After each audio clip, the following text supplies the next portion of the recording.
Bueno, muy buenos días. Mi nombre es Ever Yesid Pino Pérez.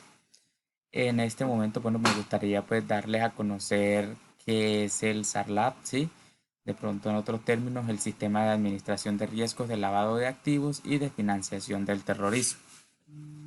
Es decir, este es un mecanismo para la gestión del riesgo, ¿sí? Tiene como intención evitar el lavado de activos o la financiación del terrorismo a través de pronto de empresas que estén bajo la vigilancia de la Superintendencia Financiera de Colombia.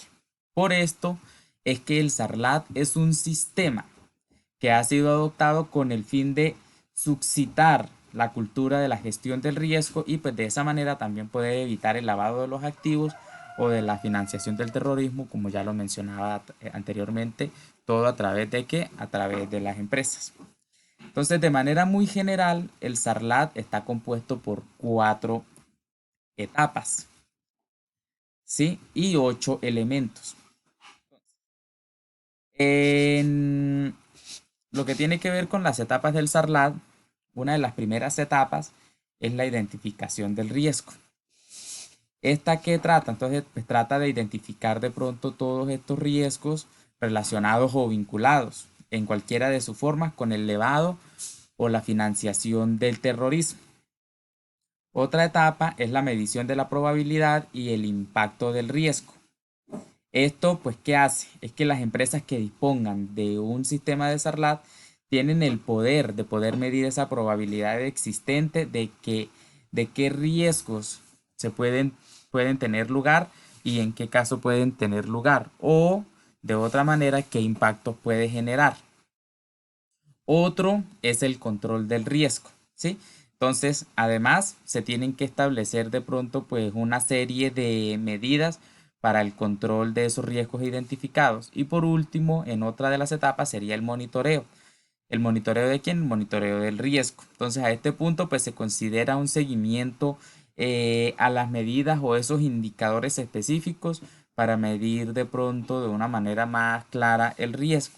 Entonces, manteniéndose alerta a todas las actividades que pueden resultar sospechosas o inusuales. Tenemos unos elementos: políticas, procedimientos, documentación, estructura organizacional, órganos de control, infraestructura tecnológica, divulgación de la información y la capacitación. Entonces, para que el SARLAT realmente funcione, pues está constituido como tal y que son necesarios que se lleven todas estas acciones, ¿sí? Denominadas elementos. Entonces, esas políticas eh, serán en referencia a toda esa tendencia de globalización que está bajo el SARLAT. O sea, es decir, se deben establecer políticas de objetivos claros y aplicadas para el uso de las etapas que conforman lo que tiene que ver el SARLAT.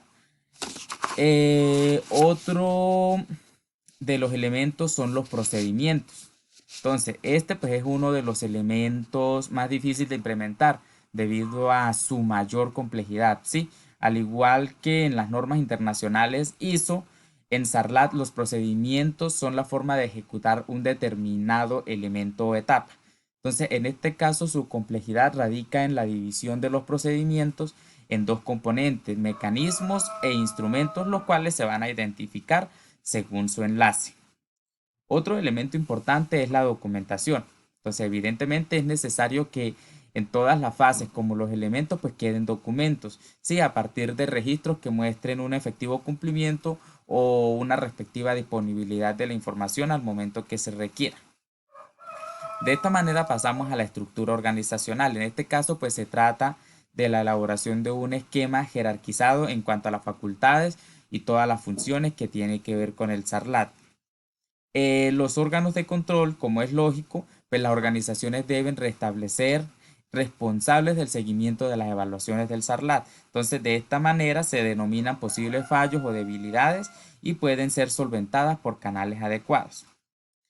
También se requiere de una infraestructura tecnológica, ¿sí? Manteniendo las equivalencias de pronto con los sistemas de gestión implementados a través de las normas internacionales. Entonces, con el SARLAT también es necesario disponer de tecnología y herramientas necesarias y acordes a la realidad de la empresa, de manera que el SARLAT pueda desarrollarse adecuadamente y pueda cumplir con todas las funciones y los requerimientos necesitados.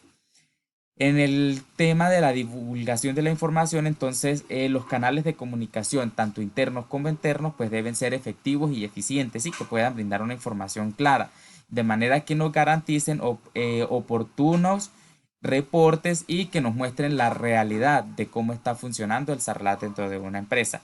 Y finalmente, entonces tenemos el elemento de la capacitación. Este constituye, sí, la elaboración y el diseño de un plan formativo sobre el SARLAT que se convierte en un requisito indispensable para el buen funcionamiento, de manera que todas las áreas y los empleados pues reconozcan el funcionamiento y se involucren de cierta medida con todo esto. Entonces, todas estas etapas y todos estos elementos son necesarios que se implementen dentro de la empresa para que con este sistema del SARLAT podamos identificar todos esos riesgos, todas esas etapas y se pueda de pronto llevar una organización de manera más adecuada.